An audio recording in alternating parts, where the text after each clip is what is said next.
오늘 이 시간은 무더위 속에서 어떻게 하면 우리가 믿음을 지킬 수 있을까라고 고민을 쭉 했어요.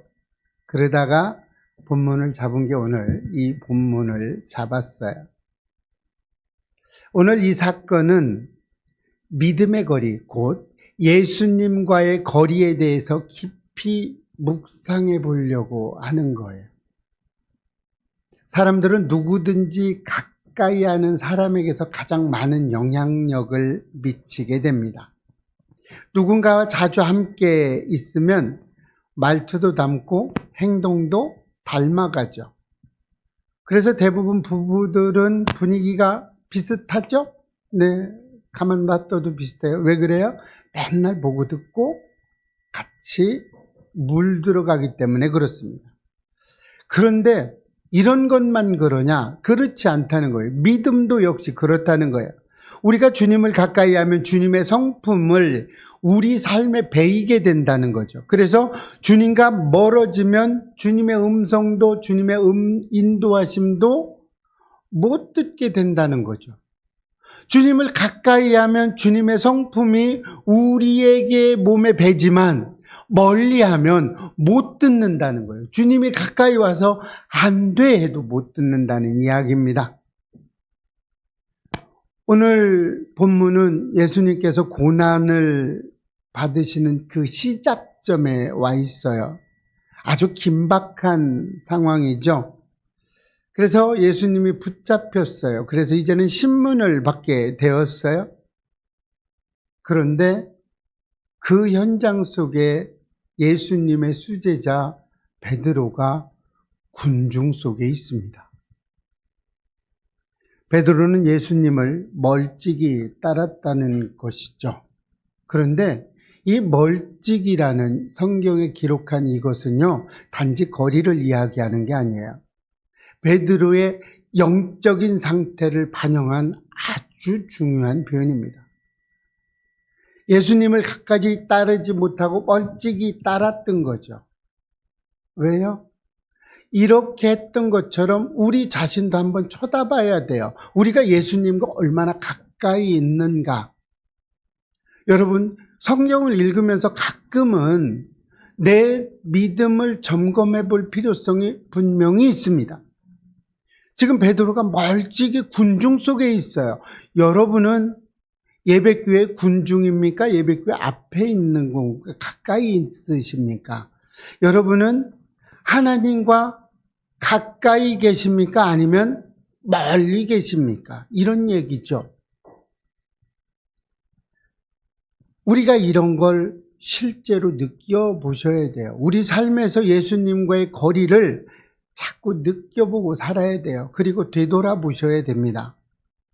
예수님께서 겟세마네 동산에서 기도하실 때 가룟 유다가 대제사장들의 무리를 이끌고 와서 어떻게 해요? 예수님을 배신하고 예수님을 팔아버리죠. 팔아버립니다. 그래서 이들에게 넘겨줍니다. 저는 이 대목을 묵상하면서 많은 것을 깨달아요. 그럼 우리는 예수를 안 팔고 있냐? 여러분은 예수를 팔지 않고 계신가요? 혹시 팔고 있지는 않으세요? 이런 생각을 하게 돼요. 이 사건은 밤중에 일어났어요. 왜요? 사람들의 눈을 피해 이루어진 일이었어요. 왜요? 밤에 했다는 표현은 뭐를 뜻해요? 정상적이지 않다. 비정상적이다. 그러면 어둠을 이야기하죠? 이런 거예요. 그래서 예수님을 죽이고자 했어요. 그래서 종교 지도자들이 불법적인 절차로 재판을 시작합니다. 그게 오늘 본문 57절이에요. 우리 한번 읽어보겠습니다. 시작. 예수를 잡은 자들이 그를 끌고 대제사장 가야바에게로 가니 거기 서기관과 장로들이 모여 있더라. 예수님께서 대제사장 가야바에게 지금 끌려가요. 이것은 공식적인 재판 자리가 아니에요. 가야바의 사택으로 간 거예요. 왜요? 공식적인 이런 어떤 것이 없기 때문에 그렇습니다. 그 자리에 서기관과 장로들이 있었어요. 여기서 서기관과 장로들이라고 하는 것은 누구예요? 그 시대에 거기 그 지역을 이끌고 가는 사내들인 공회원들이에요. 이들이 모여 있었어요. 왜요? 이것은 영향력이 있었다는 얘기죠. 이런 거죠. 매우 이례적이죠. 불법적인 재판을 하고 있는 겁니다. 이미 결론을 정해놨어요. 죽이고자. 그리고 증거와 증인들은 날조하기 시작을 합니다. 계속 날조를 하죠. 그런데 결국 증인들과 증거들이 없어져 있고 못하죠. 이때 베드로는 예수님을 멀찍이 따라 대제사장의 그 집들까지 갔어요. 거기까지 안 간 게 아니에요. 갔어요. 그런데 왜 갔어요? 성경에 보니까 결과를 보고자. 여러분 얼마나 지금 이게 나쁜 생각인지 아세요? 예수님이 지금 끌려가고 있어요. 그랬는데 뭘 보자고? 어떻게 되나 보자고 간 거야. 대변하려고 가는 게 아니에요. 여러분의 만약에 부모님이 끌려가, 아니면 아내가 끌려가는데 구할 생각을 하고 대변해서 같이 싸울 생각을 한 게 아니라 어떻게 되나 결과를 두고 보는 거야. 멀찌감치서. 여러분 이해돼요? 베드로는 그 군중들 안에 함께 앉아 있어요. 이것은 베드로의 속마음을 좀 이렇게 엿볼 수 있죠? 어떻게 해요? 갈 수도, 들이댈 수도 없고, 어떻게 이리저리 갈팡질팡이죠.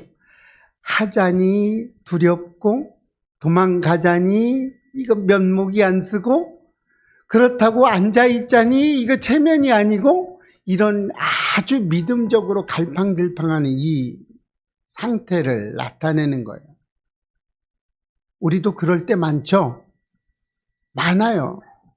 먹자니 걸리고 안 먹자니 조금 거시기하고 이거 참 애매모호하죠?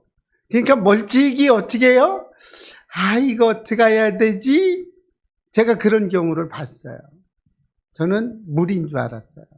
근데 나중에 보니까 물이 아니고 주님을 드시고 계시더라고. 아 이게 그래가지고 참 어려웠어요. 나중에 보니까 물병에다가 술을 담아 갖고 와가지고 물 마시듯이 마시고 있더라고 그걸. 왜 술 냄새가 솔솔 나지? 이제 이랬다가 나중에 이제 알게 됐습니다. 우리 이런 모습들 많죠. 베드로만 이런 것이 아니라 우리의 삶 속에서 우리도 갈등을 많이 느껴요. 그렇죠? 이런 거예요. 우리 믿음이죠. 이 장면은 베드로의 이 갈등하는 모습은요. 그리스도인을 향한 강한 경고와 권면의 메시지를 담고 있는 겁니다. 우리도 때로는 이 베드로처럼 멀찍이 주님을 따를 때가 있었어요. 본문은 그러한 믿음의 태도가 어떤 결말을 가져다 주는지 보여주고 있어요. 그랬죠? 우리에게 주님께 더 가까이 나오라는 아주 강력한 권면의 말씀이에요. 멀찍이 따를 때는 믿음이 식어집니다. 이 멀찍이라는 단어는 헬라어로 마크로덴이라는 헬라어인데 멀리 떨어져서 거리를 두고라는 의미를 가지고 있어요. 베드로는 예수님을 완전히 떠난 것도 아니고 그렇다고 가까이 다가간 것도 아니에요. 그 중간지대에서 애매한 거리에서 베드로는 믿음의 위기를 맞고 있죠. 우리 생활하고 똑같죠, 뭐. 그죠? 우리가 생활하면서 늘 이 위기를 맞아요. 중간 단계에서 걸치고 가면서 이게 그렇게 되는 거죠. 저도 때로 이런 때가 많습니다. 그런데 중요한 것은 이렇게 멀찍이 있으면 우리의 믿음은 식어진다는 거예요. 처음엔 주님을 향한 열정이 있었어요. 시간이 지나면서 점점 형식적인 믿음, 습관적인 예배, 마음에도 없는 의무감으로 드리는 기도로 흘러가게 되어 있어요. 여러분, 예수님과 거리가 멀면요, 점점 내가 어떻게 돼요? 형식적으로 가요. 그러다가 어떻게 돼요? 에이, 이거 한 번쯤 예배 빠지면 어때? 일주일에 3번이나 드리는데 한 번 빠지면 어때? 매일 새벽 기도 드리는데 오늘 한 번쯤이야. 이게 뭐예요? 무슨 적신호예요? 사사기 16장을 보면 삼손이 하나님께 부름을 받은 사사였어요. 그런데 불순종과 타협 속에서 하나님과의 거리를 만들기 시작했죠. 그랬어요.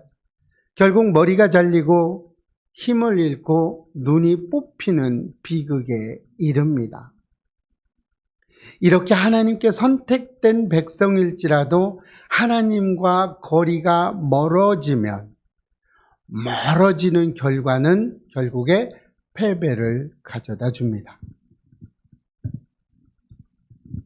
여러분, 혹시 우리 안에도 멀찍이 따르는 믿음이 자리 잡고 있지는 않아요? 여러분들 가슴에 손을 얹고 가만히 생각해 보세요. 내가 주님을 멀찌감치서 이렇게 따라가고 있나? 어쩔 수 없는 중간에 애매모호한 거리를 두고 슬슬 따라가 보지 않나요? 마음은 있지만 행동은 뒤따르지 않고 예수님을 사랑한다고 말은 하고 있지만 그 사랑이 삶에서 드러나지는 않는다면 우리는 점점 멀어지고 있는 중이에요. 누구와 멀어지고 있는 거예요? 점점 예수님과의 거리가 멀어지고 있다는 얘기입니다. 지금이 바로 예수님과의 믿음의 거리를 점검할 때예요. 여러분의 거리는 과연 얼마나 떨어져 있습니까? 예수님하고 얼마나 가까이에 있습니까? 예수님께 가까이 갈수록 회복은 일어납니다. 비록 베드로는 이 순간에 실패했어요. 그러나 예수님이 부활하신 후에 디베다 바닷가로 베드로를 예수님이 찾아갑니다. 그리고 3번이나 다시 물으세요. 내가 나를 사랑하느냐고. 얼마나 마음이 아팠겠어요. 그 회복의 자리는 베드로가 다시 주님께 가까이 서는 자리가 되었습니다. 이전에는 멀찍이 있었어요. 다시 주님의 시선과 음성을 가까이 마주한 그 자리에서 베드로는 회복이 일어납니다.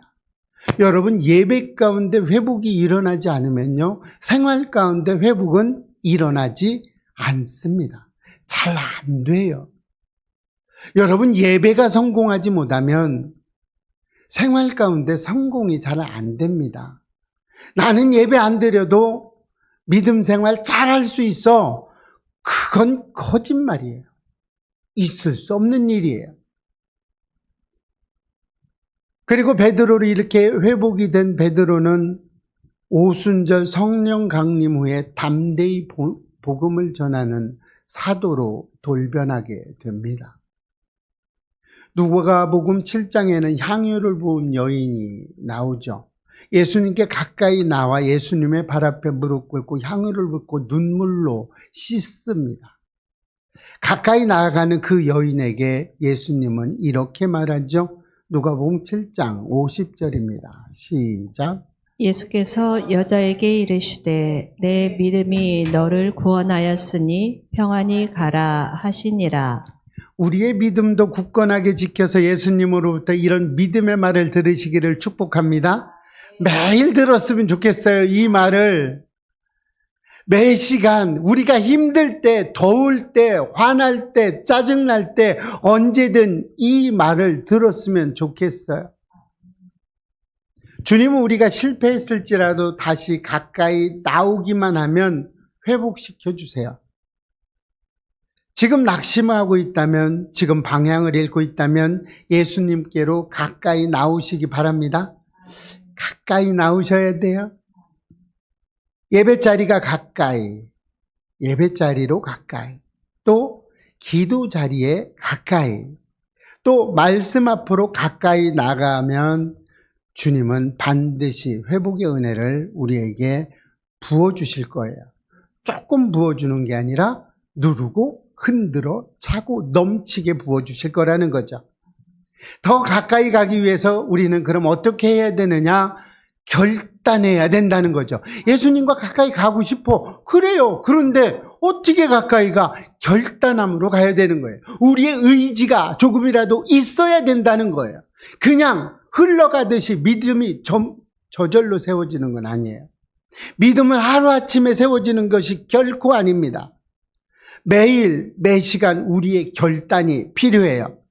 주님께 가까이 나가기 위해서는 내 삶에 나의 의지가 반드시 필요한 겁니다. 우리 시편 73편 28절 읽어보겠습니다. 시작. 하나님께 가까이 함이 내게 복이라. 내가 주 여호와를 나의 피난처로 삼아 주의 모든 행적을 전파하리라. 이 고백을 날마다 하시기 바랍니다. 여러분의 피난처가 누구여야 돼요? 하나님이어야 된다는 거예요. 하나님이 여러분의 피난처예요. 여러분이 힘들고 어렵고 낙심될 때 하나님께로 가시기를 바랍니다. 그러면 하나님이 여러분을 안아주실 거예요. 출애굽기에서 모세는 이렇게 기도하고 있죠. 출애굽기 33장입니다. 시작. 친히 가지 아니하시려거든 우리를 이곳에 올려 보내지 마옵소서. 이 말은 하나님이 임재 없이는 한 발자국도 나갈 수 없다는 고백이에요. 이 믿음의 고백이에요. 이것이 하나님께 가까이 가는 갈망하는 믿음의 태도인 겁니다. 여러분, 무슨 일이 생기면 하나님의 임재가 있어야 저는 움직입니다라고 고백하시기를 바랍니다. 지금 이 시간 우리는 결단해야 될 시간이 됐죠?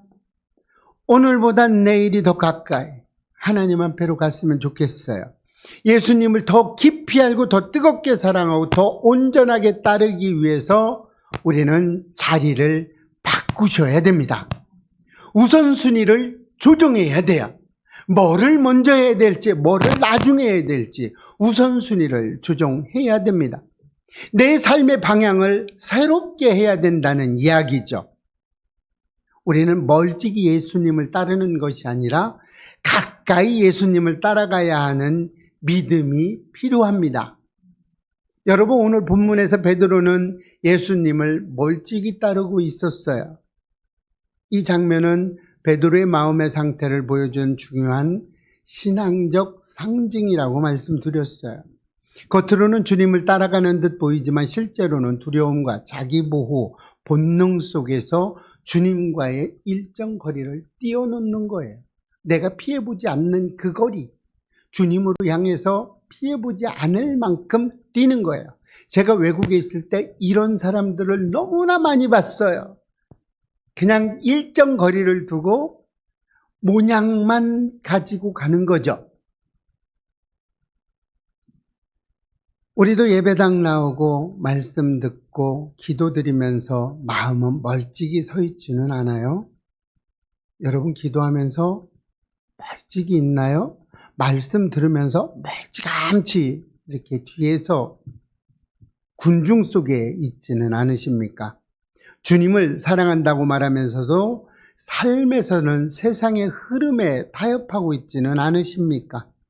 그러나 감사한 것은 주님은 베드로로 포기하지 않으셨듯이 우리도 주님은 포기하지 않으신다는 것입니다. 그리고 회복의 자리에서 다시 우리에게 사명을 주십니다. 멀찍이 따르던 제자에게 주님은 먼저 가까이 다가오셨어요. 그리고 사랑으로 다시 회복시킨 것처럼 우리도 주님 다가오실 겁니다.